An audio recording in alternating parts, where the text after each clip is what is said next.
dengan menghadap kepada sesuatu selain engkau untuk memohon suatu pemberian-pemberian. Wa anta ma badalta adatal imtinani. Sementara panjenengan tidak pernah mengganti, tidak pernah merubah kebiasaan panjenengan nggih menika senantiasa memberikan kebaikan-kebaikan dan anugerah-anugerah kepada kami. Ya Allah, bagaimana kami mohon mengadakan permohonan kepada selain Engkau, ya Allah. Bagaimana kami menghadap kepada selain Engkau, ya Allah. Sementara panjenengan senantiasa, sementara panjenengan tidak pernah mengganti kebiasaan panjenengan. Yang mana kebiasaan panjenengan menika senantiasa memberikan anugerah kepada kami. Ya man azaqa ahbabahu halawata mu'annasati. Tuh panjenengan zat ingkang paring rasa, paring saged nyicipi dumateng kekasihipun panjenengan. Nggih menika manisipun rasa asih-asihan. Tuh zat panjenengan yang memberi kesempatan untuk merasakan kepada kekasihnya, yakni kesempatan untuk merasakan manisnya sebuah mahabbah. Yang dimaksud mahabbah, manisnya sebuah mahabbah, manisnya sebuah asih-asihan. Niki nggih menika bungahipun manah sururul qalbi, bungahnya manah, senangnya hati karena diberi kesempatan untuk bisa musyahadah, melihat indahnya sesuatu yang dicintai tadi. Maka Allah ini senantiasa memberi kesempatan kepada kekasihnya untuk bisa merasakan manisnya mahabbah, yakni Allah memberikan kesempatan kepada kekasihnya diberi kebahagiaan di dalam hatinya, yang mana kebahagiaan ini muncul karena kekasih Allah tersebut ini bisa musyahadah, melihat indahnya yang dikasihi, indahnya yang dicintai, yakni Allah itu sendiri. Maka faqamu baina yadayhi mutamaliqina. Maka dengan demikian ahbabahu, para kekasih Allah niki wau sami berbondong-bondong berdiri sowan untuk menghadap kehadirat Allah Subhanahu wa taala, untuk mengadakan pertemuan dalam sebuah mahabbah, sowan kepada Allah untuk merasakan mahabbah, sowan kepada Allah untuk asih-asihan, quality time, untuk merasakan waktu yang berkualitas, berhubungan, munajat kepada Allah. Mutamalikin ini terdiri dari pertama, yakni rasa bungah ini tadi. Sehingga ketika kekasih Allah ini sowan kehadirat Allah, ia akan merasakan rasa bahagia karena bisa melihat keindahan yang dicintainya. Hatinya dipenuhi rasa bahagia, rasa senang karena senantiasa diberi mahabbah dari Allah Subhanahu wa taala. Tetapi pada saat yang bersamaan ia juga merasa bizilli wa inkisar.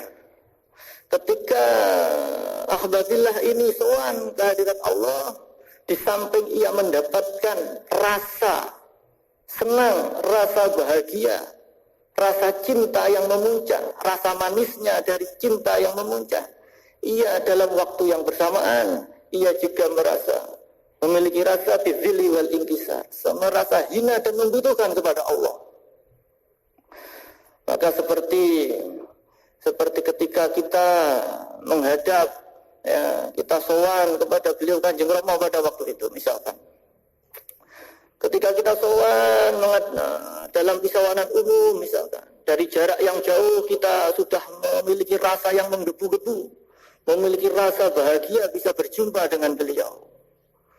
Sehingga hati kita bergetar hingga tanpa terasa keluar air mata dari mata kita. Tetapi pada saat yang bersamaan kita juga memiliki perasaan yang hina dan membutuhkan akan bimbingan-bimbingan beliau. Demikian pula lah seorang ahbabillah ketika sowan kepada Allah, mereka memiliki rasa yang bahagia, tetapi dalam waktu yang bersamaan ia juga memiliki rasa hina dan membutuhkan. Karena jika hanya salah satu rasa yang muncul, maka ini kurang sempurna. Jika ia menghadap kepada Allah yang muncul hanya rasa senang dan bahagia, maka ini melihat Allah hanya sebagai objek saja.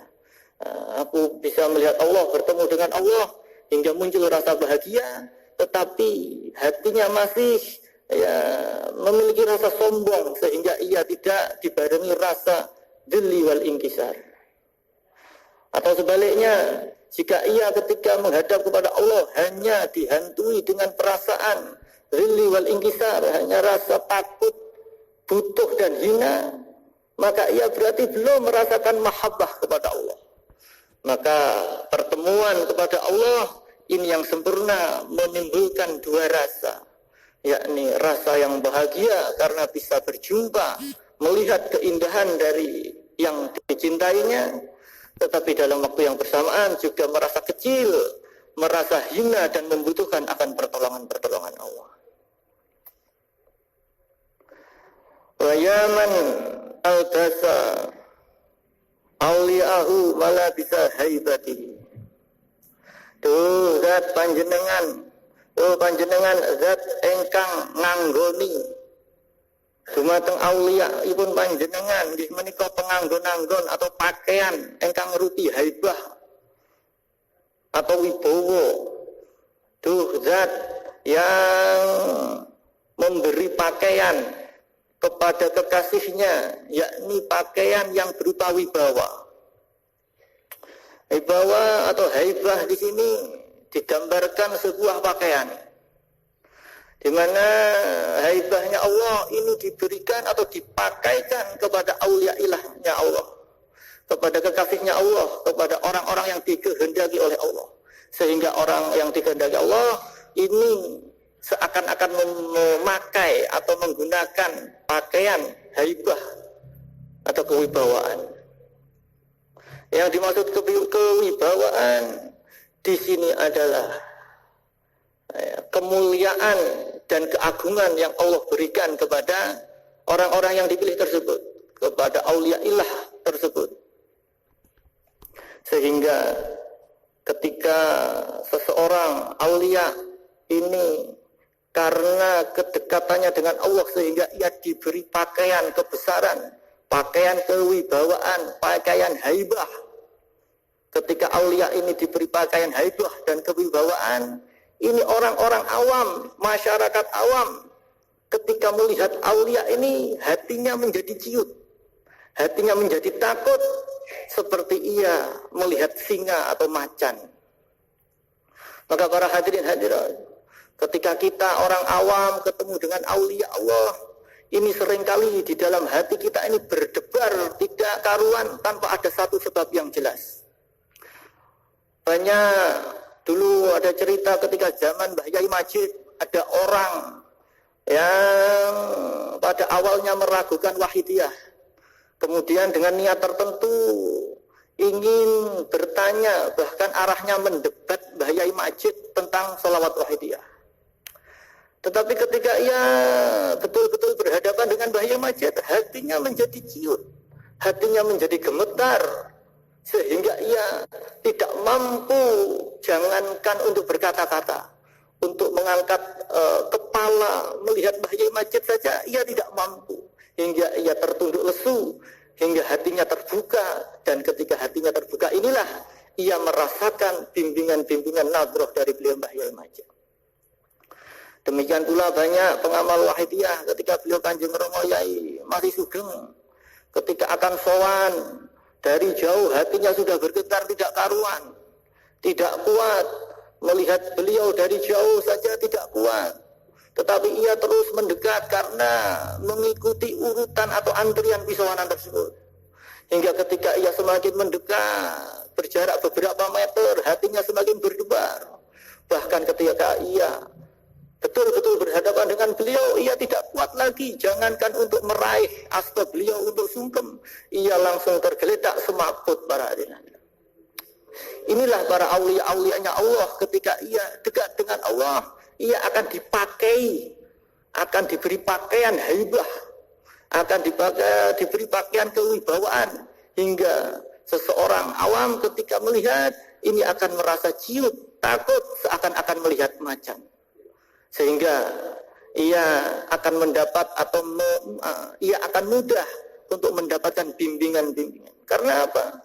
Karena jika seseorang ini ketika menghadap seorang aulia, hatinya masih dihantui atau dikuasai rasa sombong, maka ia akan sulit untuk menerima bimbingan-bimbingan dari aulia Allah tersebut.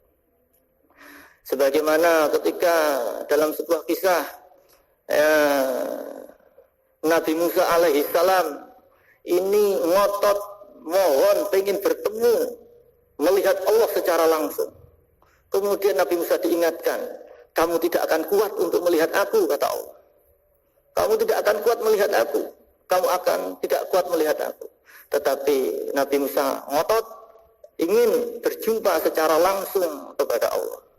Maka itulah kalau tidak salah di Bukit Tursina, ya keinginannya dikabulkan oleh Allah. Allah menampakkan diri dan betul Nabi Musa tidak sanggup untuk melihat Allah. Akan dikabarkan semaput istilahnya. Inilah jika haibahnya Allah telah diberikan kepada aulia-Nya Allah, kita merasa gemetar, takut, seperti kita melihat singa, sehingga sirna, sehingga hilang kesombongan-kesombongan di dalam hati kita, sehingga kita bisa lebih mudah lagi mendapatkan bimbingan-bimbingan untuk taqarruban ilallah wa rasulihi sallallahu alaihi wasallam. Wa yaman albasa auliahu malabisa haibatihi. Duh panjenengan zat engkang nganggoni, engkang memberi pakaian dumateng auliaipun panjenengan, nggih menika pakaian-pakaian berupa haibah atau kewibawaan.